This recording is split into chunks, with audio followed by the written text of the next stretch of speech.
Hello, teachers. It's Teacher Lindsay here, and today I want to talk about lighting and my green screen. And let me just share that I do hesitate to talk about this topic because I am not an expert on lighting and green screen. So keep that in mind. So, my basic motto for all of this, for doing special effects and for teaching, is it just has to be good enough. Okay? So keep that in mind as you approach this business, that it just has to be good enough. That really the kids just love that we're trying new things, that we're having fun. If you're having fun, they're having fun.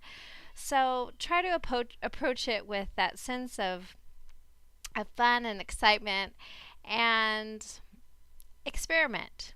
Try different things, find out what works, find out what doesn't, find out what you like, what's going to work in your space, in your teaching space, what's not going to work in your space. So always keep that in mind. So let me share about my green screen, and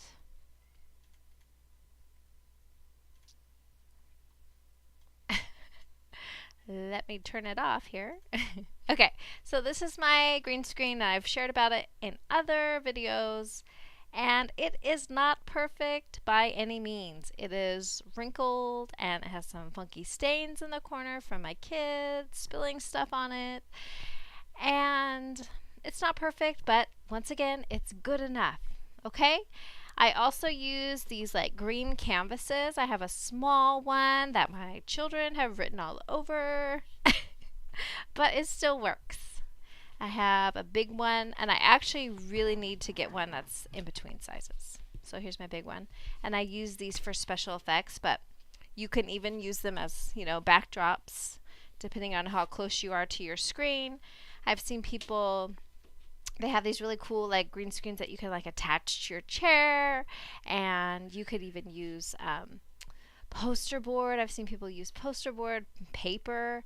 Just experiment, have fun. I think the easiest was just to order something on Amazon, but it's up to you. Like I said, the sky is the limit. So this is what I use. It's just, let me show you. See, there's my stain in the corner. Gross.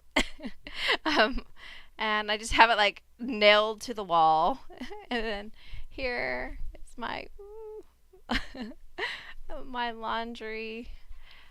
It's just, I'm in my laundry room. So you have to know what's going to work in your space. I've seen teachers, they have like their own room and they can get like those really nice studio lights. And ideally you have ones that have a little bit of a softening, the screen to soften them. So what I've found, what works best for me, is I have two lamps on both sides. Sorry if you're getting seasick here. Two lamps on both sides of my computer screen, and I have tried different things, and I do think that this works best, and I have heard other teachers talk about it too. Okay, and the light should be ideally a cool light. Okay, cool light, so that means like a blue tinted light, rather than like a warm light, which is like a orangey or a yellow light. So the cool light does work better for this. And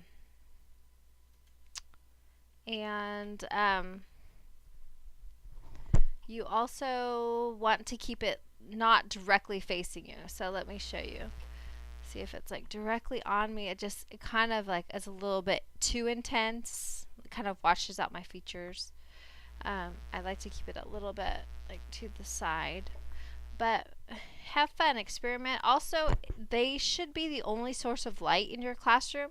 So if you have a window in your room, you might want to block that out with like a dark curtain or something. And also, if you have overhead lights, watch what happens. You see, when I turn on my overhead light, I had the longest time I was trying to get my lighting just right.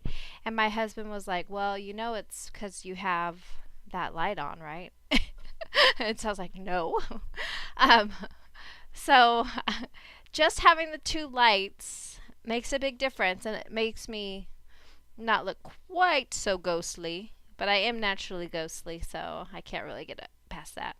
Um, so just experiment, play around with your lighting. Like I said, there's lots of different options. You can even get lights at the Dollar Tree. I've seen people post about them.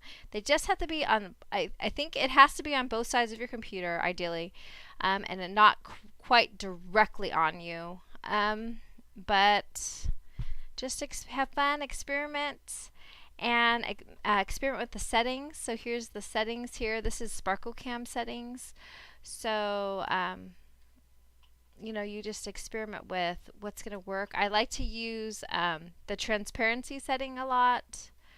And then I like this advanced setting, the soften feature. And ManyCam also has that same soften feature.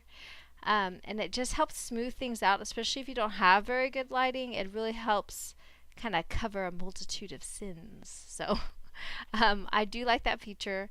And it really does make a difference. So just experiment, play around. Your lighting doesn't have to be perfect. Your green screen doesn't have to be perfect. It just has to be good enough. So have fun and let me know if you have any questions. Happy teaching and see you next time. Goodbye.